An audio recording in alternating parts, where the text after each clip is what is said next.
And you probably see it a lot more in California than I do here in Jacksonville. So, but it never is explained anywhere. So which do we go with?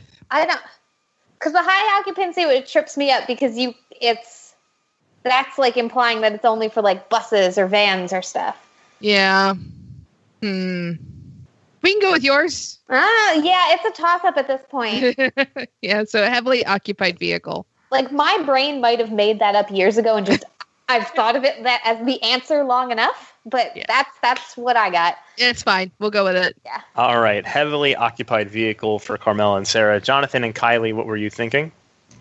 I am also very familiar with the HOV lane, living in Arizona, in the urban sprawl of Phoenix and its crisscrossing highways, and I am very certain that it is high occupancy vehicle. Oh, damn it, I'm so sorry. Crisscross! It is high occupancy vehicle. I'm sorry. We needed that. Okay. We needed It just doesn't make sense because cars can go in there and they're not high occupancy. Sarah, did Jonathan text you and say, make sure you screw this one up? We need the points. He Venmo'd me. There was a 20 involved. I figured, yeah. But needless to say, 10 points for the Jonathan Kylie team. A much needed 10 points. I tell you, this question, I didn't know if it was easy or hard because I personally did not know this. I'm very familiar with the HOV lane, but I never knew what it stood for. It's just the carpool lane or the HOV lane. So I thought it would be fun to ask about, and if everyone knew it, they'd get points. But if they didn't, we'd have a fun question. So good job all on that one. Round 3, question 3. Your category is 90s animated sitcoms.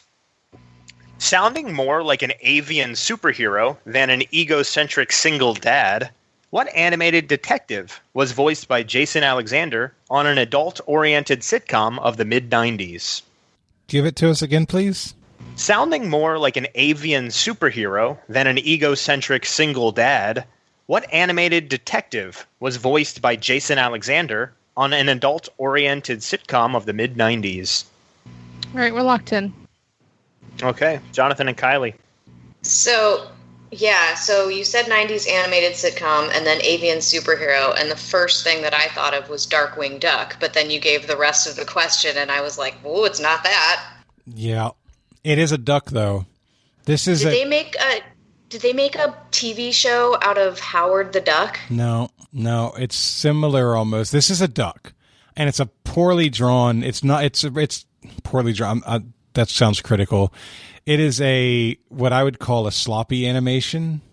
Almost in the style, like if you told me that this person went on to do the series Big Mouth on Netflix, I would say, yeah, that sounds like the same. That looks like the same artist might have developed over time to get to draw that. It's a duck, and I feel like his best friend is a cow. And I feel like he lives in a house with an overpass going right over his head. That's familiar. And he's orangish with a yellow bill, maybe orange, maybe brownish with a yellow bill. And it's I don't remember the name of this show at all. The cow might be wearing green suspenders. In my mind, it looks like it might be Magilla Gorilla looking, but a cow. I think I know what you're talking about. Detective, and it sounds like an avian suit. So it ends with duck, and it sounds like a superhero, and he was a detective. Like Duckman. I think it is Duckman. Is it Duckman? I think it's Duckman. Yes, I think it's Duckman. I was just spitballing, but if that triggered something in your memory, then I'm happy to go with that. I think we should go with it. I think it's Duckman. Okay. All right, we're going to lock in Duckman. Jonathan and Kylie locking in with Duckman. Carmel and Sarah, what do you got? At least part of what he described sounded like Rocko's Modern Life. I thought he was talking about cow and chicken for a second. Yeah, but both of those have a very similar animation. That looks the same. Okay. But that's not what we went with. No. I mean, you seem to have so much thunder. I have no idea what the show is, so my guess was simply on the name alone, and I'm pretty sure it's wrong. I was like, I don't know, Harvey Birdman, because, the Birdman movie, and I was like, I know there was an Adult Swim show where he was attorney at law, but my brain was like, maybe there was an earlier one where he went to be a detective, and then he was, so my completely and likely very wrong answer that Carmela was happy to go along with, maybe she's learning her lesson not to go with my confidence anymore, was Harvey Birdman. Sarah, everything you said was completely correct. Harvey Birdman is an attorney at law, so he is unfortunately not the answer to this question, because we did need a detective. Jonathan, you seem to know a lot about this TV show without knowing what it was called. But thank God for your teammate Kylie. It is Duckman. Yes! Yes! Oh, that's teamwork right there. I remember I probably watched maybe 3 or 4 episodes of this, and when I described it to Kylie before we got to start talking, like, this was poorly drawn and vulgar. And I mean, it was like Beavis and Butthead amplified vulgar kind of stuff. It was rough. I can't believe you knew it. You knew everything. You knew everything about it. You described the animation style and the show and what it is. And it was very good. I'm gonna need another beer. If you told me that the guy who did that also did Rocko's Modern Life, I would believe you. That is the similar animation style. So I actually looked it up while you were talking because I didn't know if you were guessing or if you just knew the animation style behind this. I assume you were guessing, right? Because the styles were similar.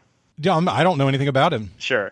So according to Wikipedia, it says Anavision and its parent Sunwoo Entertainment animated this series. And I clicked on Anavision, and they have done 50 episodes of As Told by Ginger, Rocket Power, Wild Thornberries for 80 episodes. It's very Wild Thornberries. Oh, yeah. Yeah, that makes sense. Yeah. Where they have like giant heads and small necks and like wacky bodies types. So he had a pig sidekick, not a cow. I'm like the cow thing that you were describing is definitely Heifer from Rocko's Modern Life. Yeah, I probably got them mixed up together. Oh my God, I just Googled a picture of it and I absolutely remember that now. I remember, yeah.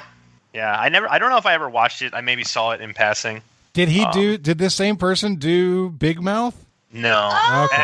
At least not according to the page I was on. I can go look at Big Mouth and see who does it. That's all right. All right. I remember that. Yeah, Kylie, thank you for suggesting Googling. That was somewhere in my mind. I think I remember that show, kind of. I probably wasn't allowed to watch it, but... No, that was a big turnaround round for Jonathan and Kylie. I'll tell you what. At the end of the third round, Jonathan and Kylie have 72. Sarah and Carmela have 62. For your halftime question, there are going to be 8 different answers. You can guess up to 4 of them, and you will get 5 points for each correct answer that you supply. Here is your halftime question. There are 8 different women who have had songs or have been featured on songs that have topped the Billboard Hot 100 chart in the year 2020. This year, 8 different women have had songs or been featured on songs that have topped the Billboard Hot 100 in 2020. You can guess at 4 women, and you'll get 5 points for each of those women that are correct. We're locked in. So, Kylie, do you want to start with Eilish and Swift and lock those in for sure? Yeah. Okay. Yeah, definitely. Then I like the thought of Cardi B and Megan Thee Stallion. I haven't obviously paid much attention to the top charts this year. It's not my thing, right? But I am aware of both of those. I know Megan Thee Stallion in particular is been super hot on TikTok, and so it seems likely. Another artist, now that I'm thinking about TikTok, another artist, Doja Cat, had a huge song on TikTok, and it might have been a number one. It might have actually. I know Carmela and I were in a game together where she came up, and I feel like it might have been a question about a number one. I'm not 100% on it. Yeah, I've heard of Doja Cat. Because the question said also as a featured artist, it makes me think that there's definitely at least a couple of rappers on the list that had a number one, with a guest verse on someone else's track. Mm-hmm. That's where I'm thinking, I know Megan Thee Stallion is having like a breakout year this year. So I feel like she's sort of highly in demand and has probably been on a lot of tracks. I'm not, full disclosure, not fully into the top of the charts right now either, but I try and just learn everything through, some pop culture osmosis. Right.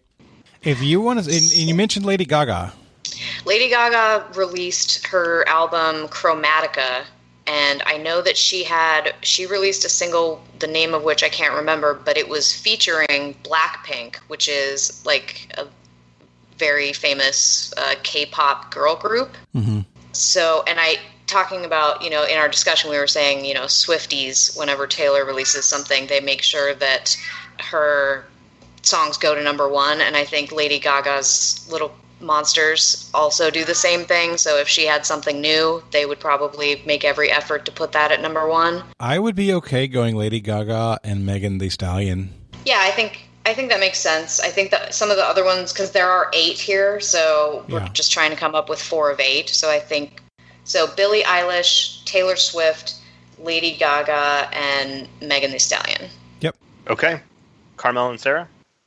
I just want to say I got so excited that this wasn't a sports question, and then it was pop music, and almost as awful for me. I told Carmel, I will give you 2 answers. My default answers for pop music for women are Beyonce or Taylor Swift. You can take them and do what you will with them. So this is all Carmela. I bet Carmela could name all 8. So I don't know if I can name all 8. I could probably get close though. But the 4, let me back up. You mentioned Megan Thee Stallion and Cardi B. They just released a song together yesterday. It's so good. But I didn't include that because that song just came out. I know that Doja Cat did a remix with Nicki Minaj called Say So, and I believe that hit number 1. So that's 2 of our answers, Doja and Nicki Minaj. And then you were correct that Lady Gaga did release a song, but I think the one that went to number 1 was her song Rain on Me with Ariana Grande. So we said Lady Gaga, Ariana Grande, Doja Cat, and Nicki Minaj. Carmela, you are absolutely 100% correct. Yes. Those 2 songs with those featured artists and those 4 women all have number 1 hits. Jonathan and Kylie, I think you guys said Megan Thee Stallion, which is correct. Nice. She had a number 1 hit called Savage featuring Beyonce, which would have been correct as well. I wasn't sure if that actually hit number 1, so I didn't include it. Sure. But it's a great song. So that's 1 for you guys. You have Lady Gaga because she hit number 1 with Ariana Grande with Rain on Me. The song you're thinking of is Sour Candy with Blackpink, which is not number 1, but is off of Chromatica, which is the Lady Gaga album. And you guys said Doja Cat. No.